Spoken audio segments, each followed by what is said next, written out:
තාම හරියට පිරිමි කෙනෙක්ව හඳුනා ගන්න බැරි වුණාද? හරි. එහෙනම් මෙන්න මේ පොත ඔයගොල්ලන්ට. තීහාතා. සුරත් දමල් මහත්මයා තමයි මේ පොත රචනා කරලා තියෙන්නේ. ඉතින් මේ පොතේ ගොඩක් දේවල් තියෙනවා ඔයගොල්ලන්ට ගන්න. හරි. ගීත් තමයි අපේ චරිතය. ඉතින් මේ පොත කියවගෙන යනකොට මට හිතිච්ච දෙයක් තමයි අපරාධේ මට මේ පොත කියවන්න තිබුණේ. මට අවුරුදු 16, 17, 18 කාලේ කියලා. ඉතින් ඕනම ගෑනු ළමයෙක් අන්න ඒ කාලේ කියෙව්වා නම් ඔයගොල්ලෝගේ ජීවිතයට ආපු අනවශ්‍ය කරදර බොහොමයක් වළක්වා ගන්න තිබුණා කියලා මට හිතුණා. කොහොම නමුත් ඉතින් මම මේ පොත කියවෙ දැන්නේ. ඉතින් ගොඩක් අයලා තිබුණා තීහාතාවල රිවිව් එකක් අරගෙන ඉන්න කියලා. දැන් ඔන්න මම සූදානම් වෙන්නේ කතාව කියන්න. හරි. එතකොට මේක ඇවිල්ලා මේ අසීමාන්තික ආදරයක් ගැන කතාවක්. අසීමාන්තික ආදරයක්.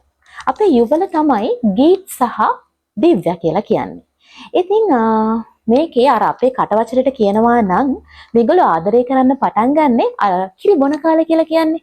කිරිබොන කාලේ තමයි මේගොල්ලෝ ආදරය කරන්න පටන් ගන්නෙ. මොකද මේ ආදරය පටන් ගන්නකොට ගීත් අවුරුදු 15ක් විතර, දිව්‍යාට අවුරුදු 13ක් 14ක් විතර, 8 වසර 9 වසර වගේ කාලේ.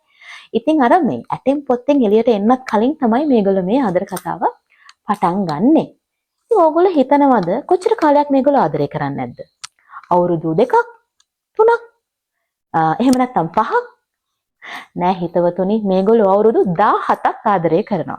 ඉතින් 17ක ආදරයක් කියලා කියන්නේ ඇත්තට මේක ආදරයකුත් නෙමෙයි අර ආදරය හා සම්බන්ධතා කළමනාකරණය පිළිබඳව පාඨමාලාවක් වගේ හරියට.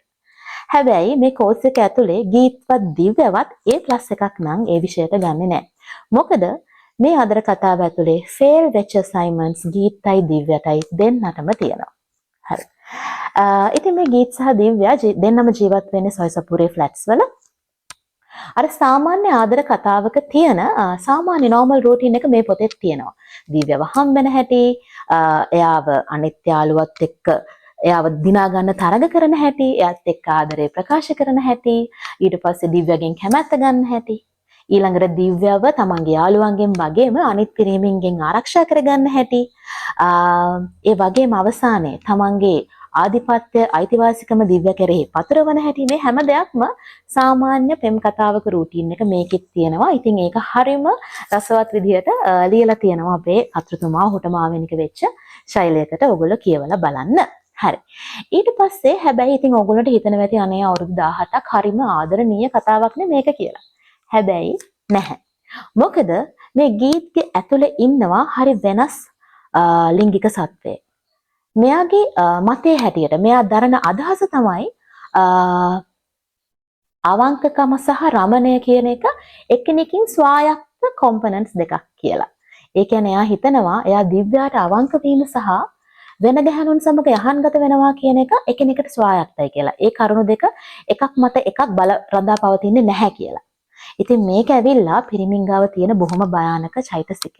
ඉතින් ඕගොල්ලන්ට අපේ ගෑනු ළමයින්ට මේ වගේ පිරිමි එක්කෙනෙක් හරි තමන්ගේ ජීවිතේදී හම්බෙලා ඇති. එහෙම හම්බෙලා නැත්නම් ඕගොල්ලෝ හරීම වාසනාවන්තයි.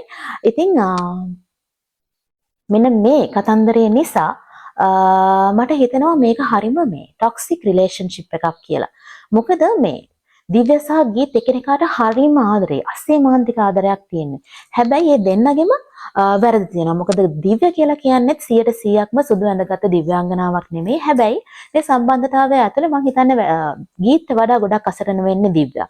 මොකද මේ රිලේෂන්ෂිප් එක හරීම විෂ සහිතයි. ටොක්සික්. මොකද මේ මට දැනෙන්නේ ඒ දෙන්න හරි අසීමාන්තික ආදරයක් තියෙන එකිනෙකාට ඒගොල්ලන්ට ඒ ආදරෙන් මිදෙන්න බෑ. ඒ වගේම තමයි ඒගොල්ලෝ එකිනෙකා වෙන කෙනෙක්ට අයිති වෙනවට හරිම ලෝභයි. තමන්ගේ ආදරය තමන්ගේ අයිතිවාසිකම එකිනෙකා මත පටවගෙන තියෙන්නේ. ඉතින් මේ ආදරයේ හින්දා දෙන්නගෙම මානසිකත්වය අර පිරිහෙනවා. අර විෂ කාවදින කියන්නේ ඇඟට ඒක ඇවිල්ලා හෙල්දි රිලේෂන්ෂිප් එකක් නෙමෙයි. දෙන්නම ඒ සම්බන්ධය නිසා යන්නේ නුහුරට කියලායි මට හිතෙන්නේ. ඒගොල්ලෝ ඒ සම්බන්ධතාවය නිසාම විනාශ වෙනවා. හැබැයි ඒගොල්ලන්ට ඒකෙන් ගැලවීමක් නැහැ, මිදීමක් නැහැ. මිදෙන්න උත්සාහ කරත් මිදෙන්න බෑ. මොකද හැඟීම ප්‍රබලයි. ඒ ආදරේ හැඟීම ප්‍රබලයි. ඒගොල්ලෝ නැතුව ජීවත් වෙන්න බෑ වගේ හරියට. ඉතින් මේක ඔයගොල්ලෝ කියවලම බලන්න ඕනේ. මම කිව්වට හරියන්නේ නැහැ මේක මොන වගේ වැඳීමක්ද කියලා. ඔයගොල්ලෝ කියවලා බලන්න ඕනේ. ඉතින් මොකද වෙන්නේ අන්තිමේ? මේගොල්ලන්ගේ මේ අවුරුදු 17ක ආදරය හා සම්බන්ධතා කළමනාකරණය කියන උපාධියේ කන්වර්සේෂන් එකට දෙන්නට යන්න පුළුවන් වෙයිද? ඒක දැනගන්න වෙන්නේ ඔයගොල්ලන්ට මේක කියවලම තමයි. මොකද මම කියන්නේ නැහැ මොකද්ද වෙන්නේ කියලා. ඉතින් මේ මං කිව්ව ටිකට අමතරව ගොඩාක් දේවල් මේ පොතේ තියෙනවා. ඒ දේවල් දැනගන්න නම් ඔයගොල්ලන්ට මේක කියවලා බලන්නම වෙනවා. ඒ වගේම කියන්න ඕනේ සමහර වෙලාවට කෙනෙක්ට මේ පොත සෙට් නැති වෙන්නත් පුළුවන්. හැබැයි ඒ සෙට් නැති වෙන්නේ මේ පොත නරක හින්දා නෙමෙයි. මේ පොත ලස්සන නැති නිසා නෙමෙයි. ඒක සෙට් වෙන්නේ නැත්තේ කෙනෙක්ට සමහර විට මේ වගේ පිරිමිත් මේ ලෝකේ ඉන්නවද කියන ෆැක්ට් එක ඇක්සෙප්ට් කරගන්න බැරි වෙන්න පුළුවන්. එහෙම වුණොත් ඔන්න පොඩ්ඩක් මේ පොත සෙට් වෙන්නේ නැති වෙන්න පුළුවන්. හැබැයි අපේ සහෝදරවරුන්ට නම් ඉතාමත්ම ඉන්ටරෙස්ටිං හරිම රසවත් පොතක් වේවි මේක අනිවාර්යයෙන්ම කියවලා බලන්න. ඒ වගේම තමයි මේක මුලින්ම කියන්න ඕන කතාවක්. හැබැයි අන්තිමට කිව්වහම අගේ වැඩි. ඉතින් මේ තීහාතා කියන නමටත් තියෙනවා මරු තේරුමක්.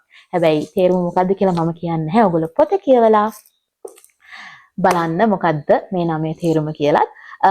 ඉතින් තීහාතා පොත ගොඩක් අය මට කිව්වා රිවිව් එකක් අරගෙන එන්න කියලා. ඉතින් ඔන්න මම මේ පොරොන්දු ඉෂ්ට කරා. හරි අපි ඊළඟ සතියේ අපි තවත් පොතකින් හම්බ වෙමු. ඉතින් එන්නම්.